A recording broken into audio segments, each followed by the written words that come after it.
Y queremos partir precisamente con eso. Cada vez que suceden emergencias de estas características, por supuesto, se toman medidas para atender la emergencia, pero se vuelve a poner sobre la mesa qué tan preventivos somos versus lo reactivo que podemos llegar a ser ante catástrofes de estas características. ¿Cómo enfrentamos las amenazas? ¿Qué tan preparados estamos para aquello? De todo eso vamos a conversar a esta hora de la tarde con Francisca Roldán, geóloga e investigadora del CIGIEN, que nos acompaña una vez más en CNN Tiempo. ¿Cómo has estado, Fran? Muchas gracias por estar en contacto con nosotros a esta hora de la tarde. ¿Qué tal? Bienvenida. Hola, ¿cómo están todos y todas? Muchas gracias por la invitación, encantada de estar nuevamente con ustedes. Francisca, lo decíamos en la presentación, cada vez que suceden eventos meteorológicos de estas características, se vuelve a poner sobre la mesa, o más bien se vuelve a poner en la discusión, qué tan preparados estamos o qué tanto conocemos las amenazas a las que constantemente estamos expuestos. Me gustaría conocer el análisis que hace respecto a lo que hemos vivido durante las últimas jornadas. Sí, bueno, tu pregunta es bastante compleja porque tiene distintos factores que podemos conversar, ¿ya? Me gustaría partir con lo que es, todo lo que es el esfuerzo de la comunidad científica, ¿ya? Nosotros hemos hecho grandes esfuerzos para poder avanzar en el entendimiento de estas amenazas, pero también en el transcurso de este entendimiento o de las investigaciones en sí, tenemos bastantes dificultades, ¿ya? Una de ellas es la falta de personal también técnico preparado para esto. Tenemos que entender de que nuestro territorio es un territorio multiamenaza y por lo mismo necesitamos varios especialistas que entiendan de una manera más profunda estas amenazas, ¿ya? Por otro lado, también tenemos la parte monetaria, ¿ya? Que a veces nos hace falta para poder llevar a cabo grandes investigaciones. Y por otra parte, también tenemos una falta de instrumentación, ¿ya? Voy a poner un ejemplo muy simple. Para poder entender cuál es el aporte real en una olla hidrográfica, es decir, una cuenca en términos más sencillos, aporte de agua y de nieve, nosotros necesitamos, por ejemplo, unas estaciones pluviométricas que puedan entender no solamente el agua lluvia, sino que también la precipitación en nieve, ¿ya? Y solamente en la región metropolitana, por ejemplo, contamos con una de ellas, que es el Cerro Tres Puntas, que es gracias al centro CR2, ¿ya? Y vemos precipitaciones totalmente distintas. O sea, en la alta montaña tenemos precipitaciones que son mayores en estos momentos versus por ejemplo, la que tenemos en Macul, que es mucho menor.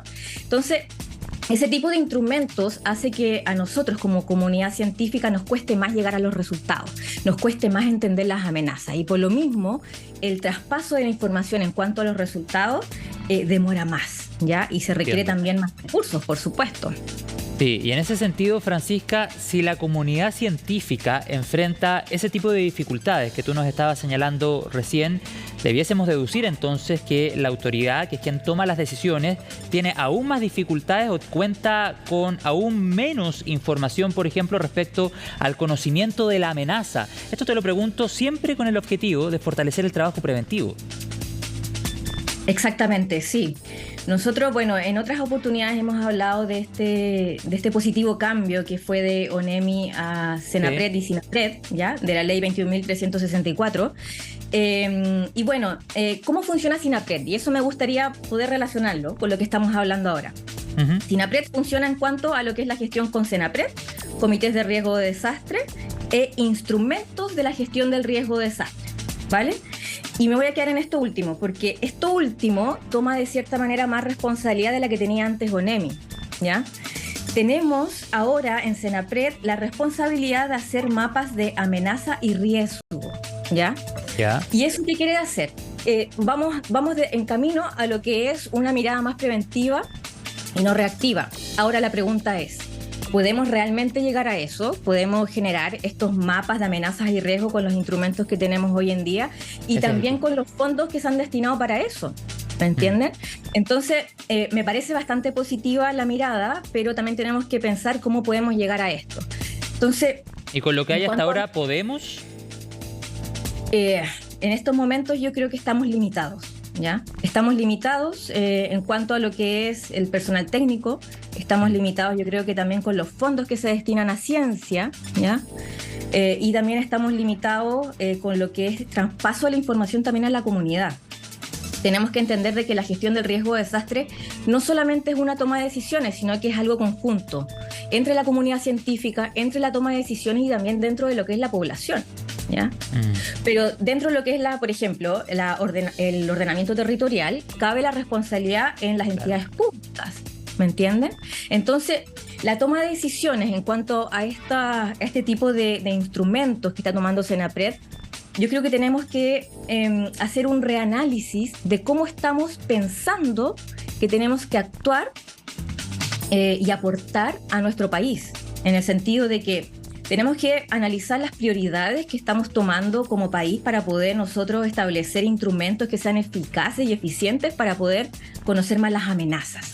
Claro que sí. Y tú hablabas recién, Francisca, de las comunidades, de las personas que, por ejemplo, habitan en territorios de riesgo. ¿Qué estamos haciendo para evitar precisamente que dichas personas vivan o sigan viviendo o regresen a lugares, a territorios que eventualmente van a vivir otra emergencia, tal vez no tan pronto, pero tal vez sí en el mediano plazo, por ejemplo?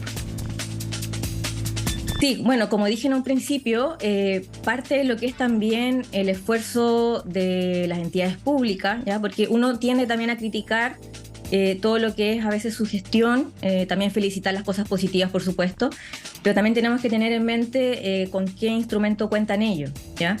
Y por eso mismo dije lo de repensar, sí, claro, cómo estamos actuando como país, ¿ya? Lo de los mapas y todo eso, pero ¿estamos preparados para reubicar, Francisca? ¿Sabemos cómo hacerlo? Sí, a eso iba. Entonces, bueno, una cosa es lo que se propone y otra cosa es lo que se hace, ¿ya? Y en esa mirada yo me gustaría destacar que todavía nos falta conocer lo que son las amenazas, y por lo mismo nosotros como científicos también hemos hecho grandes esfuerzos en poder conocer y establecer zonas de impacto, ¿ya? Se han establecido, yo creo que un avance, pero no sabemos si a la velocidad que corresponde. Tenemos que, por ejemplo, los planes reguladores no se están actualizando como se deberían, con la frecuencia que se deberían, y eso también en parte es un traspaso de lo que es el desarrollo de conocimiento de estas amenazas hacia lo que es la toma de decisiones, ¿ya? Acá no solamente está en juego lo que es Senapred, está en juego distintas entidades, por ejemplo el MIMBU, los distintos municipios que están a cargo de estos planes reguladores. Es decir, acá hay un círculo de la toma de decisiones que repercute indudablemente en estas consecuencias que nosotros estamos viendo, que es el desarrollo de una amenaza natural, pero con consecuencias de desastres socionaturales, ¿ya? Insisto, y hago un resumen de que sí existen avances y esfuerzos en cuanto a esto, pero no sé si vamos en la velocidad que requerimos, y también hacemos un llamado también a poder estimar y también direccionar fondos para poder establecer mayor desarrollo científico, que va en pro y en beneficio de la comunidad. Claro, pero ¿tú crees que debiésemos caminar al menos en ciertos territorios a la reubicación de algunas comunidades que hoy día están en un riesgo latente, que viven en lugares que eventualmente en cualquier momento podrían enfrentar una emergencia de proporciones? Muy buena pregunta, y es compleja, porque tenemos que pensar dónde los reubicamos, ¿ya? No podemos reubicarlos en zonas donde tengamos, por ejemplo, otro tipo de amenaza, ¿ya? Y eso iba al principio, que también nosotros somos un país multiamenaza. Podemos, por ejemplo, reubicar una vivienda que quede a salvo, por ejemplo, de inundaciones, como lo que estamos teniendo hoy en día, pero al reubicar quizás puede tener otro tipo de amenaza. Pensemos, por ejemplo, amenazas de incendio, amenazas de contaminación. No es una materia fácil, por eso digo que necesitamos personal técnico, ¿ya? Y eso va, por ejemplo, en el origen de poder desarrollar y estimular, enseñar en las partes, por ejemplo, profesionales como las universidades, ¿ya? Todo parte de ahí, tenemos que pensar eso. Entonces, tenemos que pensar también todo lo que son los sistemas educacionales, y le estamos poniendo el foco a eso, porque es una cadena al final, ¿ya? Estamos entrenando gente para que nos proteja. Y por lo mismo quizás falta personal técnico, y por lo mismo quizás no conocemos tanto el territorio, y yo no sabría, no me la jugaría tanto como para poder decir de que estamos en condiciones en reubicar a todas las personas, ¿ya? Claro. Se puede estimar perfectamente las zonas que están fuera de las terrazas de inundación, pero no sabemos exactamente si están fuera del riesgo de otro tipo de amenaza, y ahí tenemos que trabajar en conjunto con todo tipo de profesionales. Sí, claro que sí. Y de hecho, en los casos en los que no se pueda llevar a cabo una reubicación, es sumamente importante, como decía Francisca, tratar de disminuir al máximo el riesgo si es que van a permanecer en dichos territorios. Y en ese sentido, Francisca, es sumamente interesante poder hablar sobre a qué obras se podría llegar a recurrir eventualmente, por ejemplo, para ir disminuyendo ciertos riesgos, en este caso de inundaciones, que ha sido lo que ha pasado en la última emergencia. ¿A qué obras podríamos recurrir, Francisca? ¿A qué obras de mitigación podríamos echar mano para bajar el riesgo en estos territorios que constantemente se ven amenazados? Sí, me encantaría poder decirte que alguna obra hidráulica podría salvar de estas grandes inundaciones a toda la población, ¿ya? Es complejo. Pensemos las diferencias, por ejemplo, que tenemos con los aluviones, ¿ya? Los aluviones se originan en lo que son las partes altas de las zonas montañosas, las cuencas hidrográficas. Entonces tenemos una delimitación de sus áreas. Pero lo que son las inundaciones fluviales, claro, tienen sus tributarios también. Entonces, y el área también es muy extensa. Entonces es sobre todo complejo poder controlar una amenaza que tiene bastantes dimensiones en cuanto a su extensión y en cuanto a su impacto, ¿ya? Yo creo que acá, más que una obra hidráulica, porque claro, podemos encauzar quizás, pero si supera, por ejemplo, lo que es el caudal permitido, se va a inundar igual las zonas aledañas. Entonces, yo creo que acá tenemos que apuntar lo que tú bien dijiste, en avanzar en el entendimiento de las amenazas y así poder reubicar a la gente en zonas seguras, ¿ya? Y por lo mismo, al entender también las amenazas, podemos también hacer planes reguladores que estén acorde con las características y necesidades que tenemos hoy en día. ¿Me entienden? Entonces, yo creo que tenemos que apuntar a eso, más que imaginarnos que una obra hidráulica va a salvar de estas inundaciones que ustedes saben que tiene extensiones kilométricas. Entonces, es muy difícil y yo creo que está fuera de los límites reales prometer algo por el estilo. Claro, bueno, el otro día, de hecho, el presidente de la República, Gabriel Boric, a raíz del intenso sistema frontal y todas las consecuencias que hemos conocido, señalaba que ha llegado la hora de repensar el territorio y de pensar en infraestructura de largo aliento, Francisca, pensando en otros eventos de similares características que se pudiesen producir en este u otros territorios de nuestro país. La infraestructura también tiene que ir adaptándose precisamente a las consecuencias que ha dejado un evento meteorológico de estas características, o infraestructura derechamente de largo aliento, como sostenía el mandatario, Francisca. Exactamente, sí. Yo también hago un llamado porque hemos visto repetitivamente estos tipos de eventos, no solamente sí, inundaciones, sino que también otro tipo de amenaza, aluviones, sismos, incendios. Lamentablemente nuestro país se olvida de los desastres socionaturales, entonces pasa un tiempo, nos vamos a otras prioridades y nos olvidamos de lo que tenemos que hacer. Hemos visto que la reconstrucción de alguna zona, incluso, pensemos, 2015, Chañaral, hay algunas cosas todavía pendientes.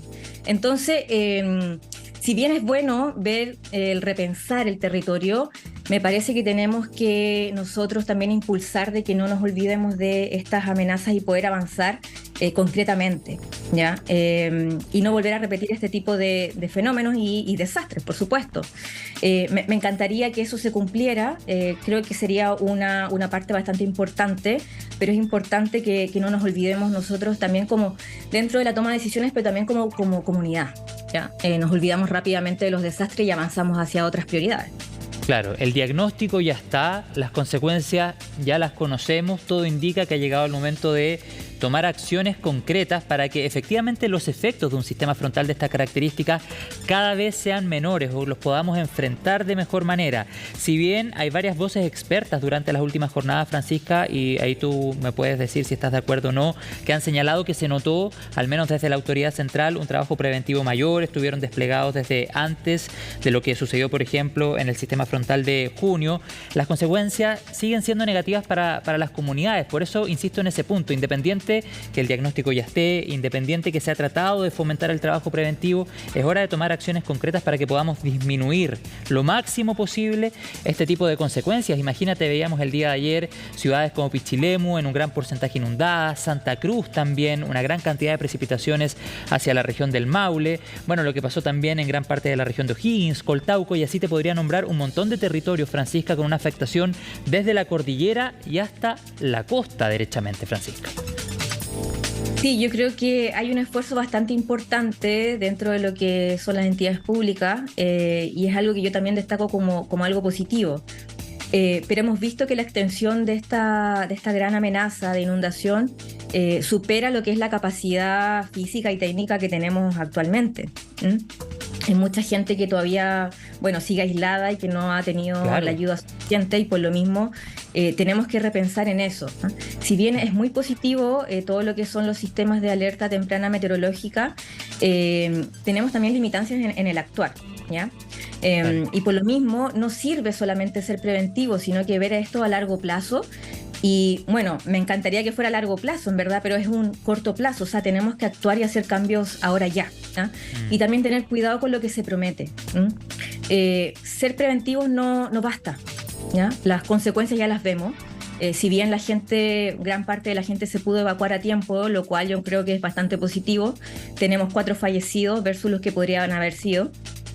La gente y la población necesita medidas drásticas, ¿ya? Y eso también repercute en una toma de decisiones que sea consecuente, pero también apresurada, porque ya tenemos el fenómeno del Niño acá y la gente lo necesita. Y también tenemos que pensar en el futuro qué otro tipo de fenómenos climatológicos también nos vamos a topar, ¿ya? Y también por lo mismo, tenemos que tener cuidado con lo que se promete a la gente y también cumplirlo. Exacto. Bueno, vamos a quedar bien pendientes y sin lugar a dudas, Francisca, tú tocaste recién un punto que es el más doloroso de una situación como esta, que es cuando tenemos que informar sobre personas fallecidas a causa de este tipo de emergencias. Ojalá llegue el día en que la conversación luego de un sistema frontal sea otra, que la perspectiva esté puesta en otro foco y no tengamos que informar de personas fallecidas y que todos los sistemas conjuguen a la perfección para que sepamos enfrentar este tipo de eventos meteorológicos. Yo te quiero agradecer la conversación una vez más. Por supuesto, seguimos conectados y por supuesto también con la intención de seguir proyectando estos temas de conversación que permitan, ojalá en el menor tiempo posible, tomar las acciones que se necesitan. Muchas gracias, Francisca, que tengas una buena tarde.